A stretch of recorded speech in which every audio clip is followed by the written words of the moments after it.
First of all, we're very fortunate to be dealing with airplanes. To smell the jet fuel, to hear the engine smoke up, it's a magical experience. And I think the big thing that we try to do is get more and more of our customers to experience the aircraft, to fly the aircraft. We do a lot of training classes free of charge. Training is one of the best sales tools you can have. Because all we're doing is talking about the aircraft, talking about the product, how it can make your, and then more importantly, if we can teach you on the front end how to make the aircraft more successful and beneficial, we both win.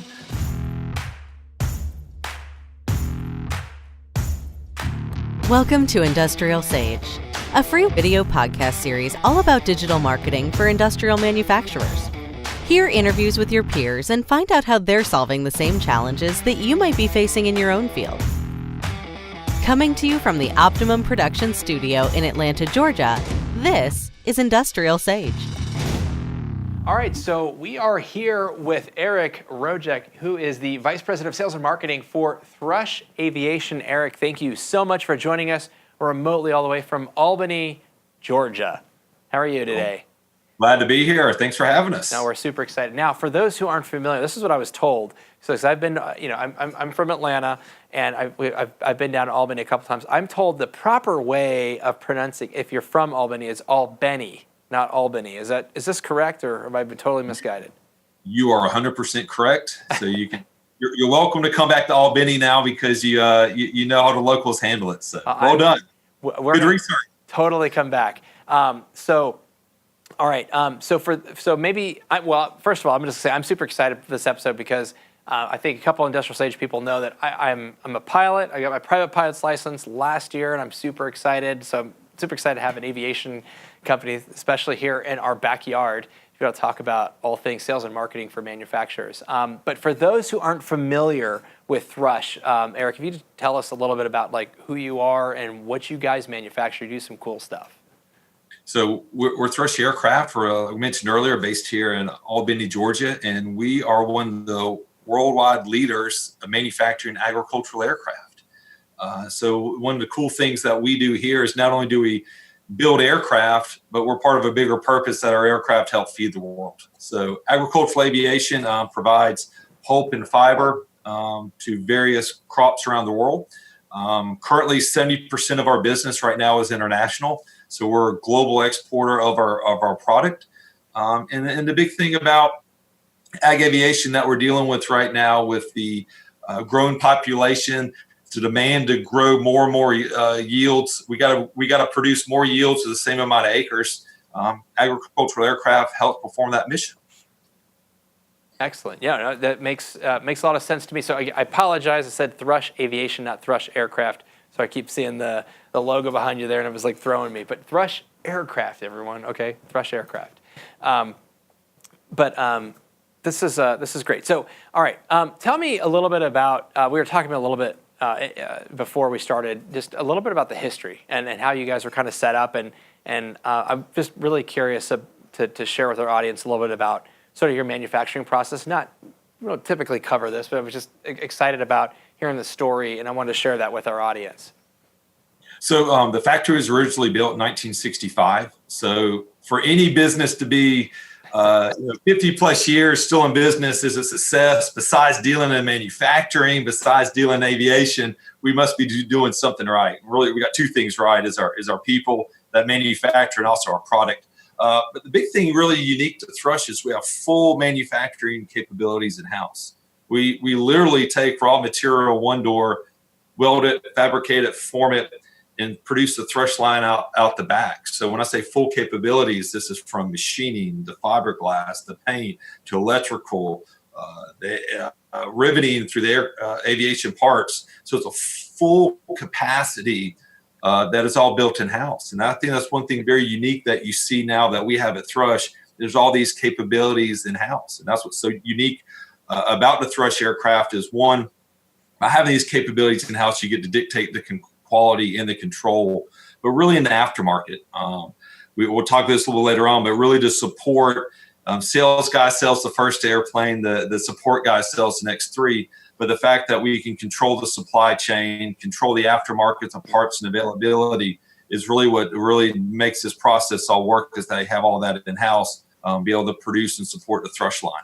Oh, that's awesome. No, and it makes a lot of sense. Obviously, with this type of sale, it's not just, hey, we're selling this product and we're done. You got to support it. You got maintenance.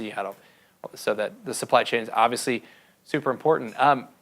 Okay, so let's jump into the sales and marketing piece a little bit. So I imagine, we were talking about a little bit before. You're saying that one of the challenges is that with the product that you're selling, is that it's really it's kind of like an experience that you need to have. Talk to us a little bit about that. Yeah, and it's, I mentioned earlier that really the best thing that we have is our product. It stands alone. It speaks for itself. But one of the challenges we have now as a selling products, a lot of our businesses to new and emerging markets, we're heavily digital, heavy communication there. But I think one of the biggest things that we lose in that process is just the emotion involved when you get the touch the aircraft, to smell it. So first of all, we're very fortunate to be dealing with airplanes, to smell the jet fuel, to hear the engine spool up. It's a magical experience. And I think the big thing that we try to do is get more and more of our customers to experience the aircraft, to fly the aircraft. We do a lot of training classes free of charge. Training is one of the best sales tools you can have, because all we're doing is talking about the aircraft, talking about the product, how it can make your, and then more importantly, if we can teach you on the front end how to make the aircraft more successful and beneficial, we both win. But you brought up a good point. We're losing the touch point in regards to a lot of our aircraft, a lot of our sales and marketing techniques, and how do we use a lot of the cooler stuff that's out there to be able to get them to the point where they can experience the product for themselves. Yeah. So one of the things that I'm I guess a follow-up question, just to think of from a sales and marketing standpoint, are you selling? Is it primarily direct, or are you working with channel partners, or what does that look like? So we got a little hybrid approach. Okay. So a lot of our larger markets that we have established, we sell through a dealer network. Okay. And that's really big because of being an international provider with duties, with customs, with import regulations. So our challenges are not only are we selling a product to a foreign market, but we're also dealing with their civil authorities from a regulatory point of view. Through customs. So it's something that's all of our larger markets. We have local representation. Okay. We also have a hybrid where we sell direct to various markets. So, okay. So we actually do both. And that's the big thing for us, is that when you're investing heavily in emerging markets, you need to get established, have the infrastructure there, and then we look to bring on a partner to basically maintain it, take it to the next level. Yeah, and on that note, relative to some of the emerging markets, I've heard from agriculture quite a bit that it seems like Africa seems to be a pretty big emerging market. I don't know if I've heard that. I don't know if that's true, but I definitely could see a lot of unique opportunities there. Is that a market that's emerging and for you guys? Well, so a lot of our recent success right now is into South America. That's a lot of our emerging market. All right. It's a great market for us. We got a lot of airplanes there, but there's quite a few challenges with dealing with the market over there. So a lot of our recent growth has been Brazil, Argentina, Uruguay. We're doing work in some in other firefighting segments also. Oh, okay. Very cool. The tremendous amount. Each market is really individual different, but the big thing for us is more and more the pressure. Like I mentioned earlier, we got U.S. has basically been the bread basket for the world for all these years. Exporting our corn, our soy, we're the leader exporter. But now more and more countries realize if they want to feed their population, they got to grow, invest locally to be able to put the food on the table. And so that's where we're chasing a lot of those markets for us. But particularly, I think that next wave for us will probably be that Eastern Europe block. That's where there's a lot of opportunity there, a lot of wheat, a lot of crops being grown. That's something when we talk about 3 to 5 years out, I think that's going to be a lot of our growth. Gotcha. Okay. So relative to that, I mean, what are you finding to be some of your successful tactics, for those maybe other manufacturers that are sort of in a similar boat where they're like, we just need to get people to try out our product. And we just need to get them to an innovation center, or we need to get them to come check us out, or to a dealer or what have you. I know a lot of heavy equipment, manufacturers, it's sort of a similar challenge. What have you seen that works well to do that?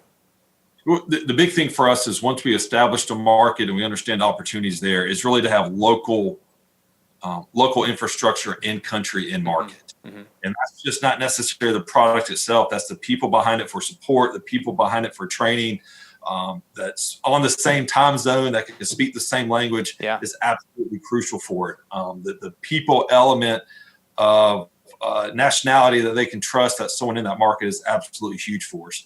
However, before you do that major investment, there's a tremendous amount of work you got to do on the front end. Really, your market intelligence, understand the market, understand there's a long-term growth and potential by it. But really, to have the local presence is one of the big things that we really nailed, that really spurred a lot of our growth and success. Yeah, no, I imagine that's a very difficult thing to kind of navigate without having that. Rather, obviously you've got language barrier. You mentioned regulatory issues. I think also the other piece is, I think it's a challenge also just from a messaging standpoint. What we are marketing here in the United States might not necessarily work in Brazil very well, or Argentina, or what have you. Oh, you nailed it. So you're basically, when you come up with campaigns, you got to think of how does it translate into multi-different languages, multi-different cultures. Yeah. So and each market's different. Each customer is different. Each one what they need. We basically have broken down our sales into two different buckets, really, to keep things simple. We have mature markets. Those are individuals that have been using their product, let's say 10, 15, 20 years, more replacement. And then we have emerging markets where basically this is first time being exposed to your product. So we really try to have multiple campaigns towards those regions and market, depending upon who they are within the cycle. Is the lingo that we use to a mature customer, these emerging markets, like, Eric, well, what are you talking about? Yeah. Slow down a little bit. So it's really you're from the language barrier to your communication, how to interact with them, you really got to break up each different market and segment as its own little campaign to be able to really penetrate those as a whole, because you can't just blast it out. And that's one of our challenges, right? It's so easy now, the digital age, we can have one thing and blast it out. It can be there tomorrow, it can be there in the afternoon. Right. Is it really having the best consistent message that you really need for that market, for that region? Yeah, no, that makes a lot of sense, and it's a challenge too. I think, to your point, that yes, because digitally we can do this, doesn't necessarily mean that you should, and especially when you get into the whole like messaging piece and international. I mean, it's kind of like a whole other ball game there, like what's going to work and what isn't, and so. So you're saying, so you're basically having a strong dealer network in those markets has really been sort of that really that best way of getting those clients, or those customers rather, to experience that product firsthand. Yeah, and like I said, that's been really good for us, because we in our industry, I don't know if any other industry is probably as heavily regulated as aviation, from the requirements from an export to the import. To have someone on the ground that can push from a regulatory point of view and everything you need. And also, we're in ag aviation. Okay. We work within a delivery window. We have to deliver our aircraft. Yeah. And more importantly, when our aircraft is working, is in the season when they have to get back to work quickly.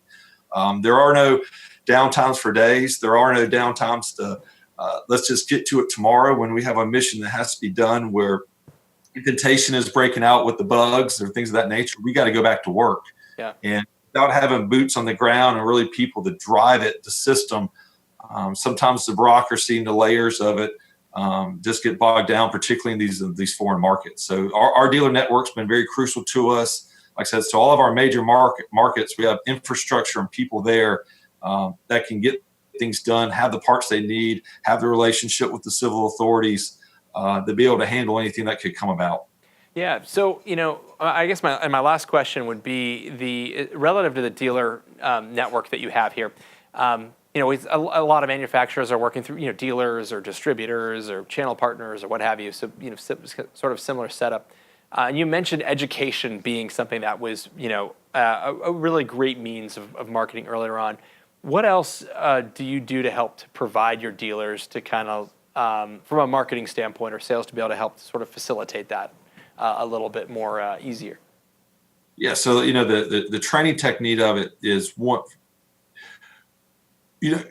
whatever reason, we kind of got lost in that, where we were so used to just delivering a product and get everybody to thumbs up and just going along, where if we can do more front end training on the front end, it's going to be a win for everybody. And I think the big thing too that we try to do too is have as much interaction as we can with our dealers. Yeah. Even though they're in a foreign market, we try to have as many like Thrush days as possible. Factory representatives visiting there to really have the breach of, they're not a dealer, they're a Thrush partner. They're kind of within the Thrush family under our umbrella. So many times I think we think of a dealer just kind of out there on their own, and it's hard. All OEMs have to make this decision, right? Is it sell direct? You go through dealers. But I think the big thing for us is everyone in our family, our network, is really more under the Thrush umbrella, from the signage, from the communication, from the literature, from the interaction with the factory. We try to have it as more seamless as a factory direct type to the customer model than necessarily as a dealer, as an independent entity. You really have from the branding. We try to have them look the same, the proposals the same. Yeah. The marketing materials the same across the board, whether we're selling aircraft to Canada or to the Philippines. You have the same kind of Thrush flair to it. Yeah, no, that's awesome. That totally makes sense. Well, Eric, listen, I really appreciate the time that we've had, and just kind of sharing with you the Thrush story, and honestly appreciate you sharing some of your challenges but different ways you're overcoming that. And I love the education piece. Is there anything else you'd like to leave with our audience before we wrap up? No, I think the big thing for our audience is agricultural aviation really makes the world a better place. You see these airplanes, whether we're spraying bananas in Costa Rica or, peanuts in South Georgia, or some of those famous mosquitoes that you see across the country. Our aircraft make the world a better place. So when you see it, appreciate what they're doing and how better it is. And more importantly, out there, from all you pilots out there, we think we got the coolest form of flying there is. We're flying fast and low, stick and rudder with the latest technology. So it's an awesome industry. It's great people, and for the greater good too. It's nothing more important than putting food on the table. We help do that every day. Oh, that's awesome, well, Eric. Thanks again for your time and the opportunity. I'm definitely going to come down, fly down there, and come check you guys out. It's a great excuse to go down there and build some more hours. But if anyone would love more information about you, what's the best way to get in touch, or just website, or are you on LinkedIn? You can reach us on the website. It's thrushaircraft.com. All my contact information is there, all of our full product line, some various videos there of what makes the Thrush a Thrush. So welcome to come see you, and reach out to us anytime. Awesome. Eric, thanks again. We really appreciate it. Thank you. All right. Well, there you go. Thrush. I'm going to say aircraft and not aviation this time. So Thrush Aircraft, we really appreciate with Eric coming on. A couple key takeaways that I took. One was, hey, listen, there definitely is a potential that just because we can do something digitally, there's a temptation and a real danger that sometimes we kind of pull out that human element, that human connection to it. So we got to be really careful not to be able to do that. And then the other piece is really around this sense of maybe using some education from a sales standpoint. That is, a lot of us we're dealing with distributors or a dealer network of some sort. And so really being able to provide them from a branding standpoint, from a material standpoint, from an education piece to provide more value and to be able to help to facilitate that sale a little bit more, because, like Eric was mentioning, for their product, it's that when they can really get a customer or a prospect, a lead, whatever you want to call them, into one of their products, into their aircraft, and get the feel for it and have that experience, and it's like, they make this connection. So, be thinking about those ways, how to use digital means to be able to help facilitate that and be able to create that, but not completely replace that. So anyways, that's all I got for you today. Thanks for watching. If you have any questions, we can answer them for you on IndustrialSage.com/questions. If you're listening to us on iTunes or Stitcher or any other podcasting apps, we'd love a review. Social media, hey, share the love. If you're not on our email list, you need to get on there. We have a lot of great content that you're not going to hear on the podcast. You're not going to see on the website. You have to be in the email list to get it. So do that. Go to IndustrialSage.com. There's ample places for you to subscribe. And man, I'm tired. This has been great. Another awesome episode. I'll see you next week. I'm Danny with Industrial Sage. Thanks for watching.